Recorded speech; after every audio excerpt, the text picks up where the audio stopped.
做 polynomial long quest 咧有個好重要嘅 concept 嘅，就係除數法則啦。但係喺講呢一樣嘢之前呢，我哋先重溫一下除數嘅基本概念先。舉個例子，41除8，答案會係5啦。85中40，餘數咧就會係1嘅。溫翻唔同位置嘅名啊，嗱，左邊呢一個就叫做 divisor 除數，上邊呢一個咧就叫做 quotient 雙數，最後呢一個位下邊啊就係餘數 remainder。講完啲名啦，就去翻一開始我哋所講嘅嗰個除數法則啦。所謂嘅除數法則咧，就係指左面乘翻上面再加下面咧，就等於中間啦。簡啲講，即係41等於8乘5加1啊！你永遠都可以用翻呢三嚿嘢咧，去砌翻中間嗰個被除數出嚟噶。嗱，咁情況套翻落個 function 嘅除數咧，亦都係一樣噶咋。如果你見到一條咁樣嘅式，就可以 apply 翻頭先嗰一樣嘢出嚟啦。左邊乘上面加下面等於中間啊 ，f(x) 等於 dx 乘 qx 再加 rx 啊。咁除數法則有咩用呢？佢嘅作用就係攞嚟幫你去砌翻條 f(x) 出嚟啦。嗱，2021呢一條嘅 polynomial 咧就係一個好好嘅 example 啊。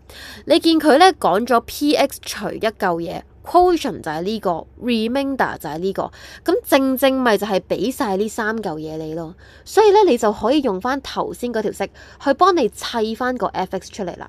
嗱，我哋用長除 p(x) 除 x2次加 x 加1，咁我哋寫出嚟啦。OK， 好啦 quotient 雙式寫上面 remainder 餘式寫下面，咁你就可以用除數法則寫翻個 p(x) 出嚟啦。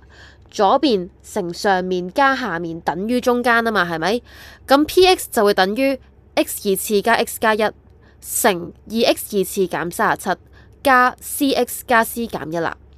再配合翻呢一句，除一次方就 apply 翻嗰個 p 嘟等於嘟啦。呢個係我哋上一條片有講過嘅。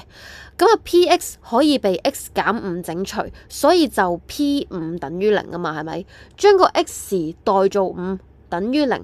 你就揾到個 C， 搞掂咗個 A 題啦。OK， 咁樣就3分落袋噶啦。OK， 嗱，好啦，嚟到總結嘅部分啦。啱先就學識咗除數法則啦。咁咩情況要用，咩情況唔使呢？簡單嚟講，當你見到除2次方或以上，即係嗰個 divisor 除式係2次方或以上嘅時候呢，咁就需要用到除數法則呢一條式啦。咁當然啦，仲要學多少少嘢先至可以做得晒所有嘅 DSE 題目嘅。咁但係至少而家咧明白咗一個大方向先啦。如果除一次方就 apply 翻 f 嘟等於嘟嗰個，即係上一條片講過嗰個嘅factor theorem、remainder theorem 啦。如果除二次方咧，就要 apply 翻除數法則，用長除嘅方法去砌翻條 f(x) 出嚟啦。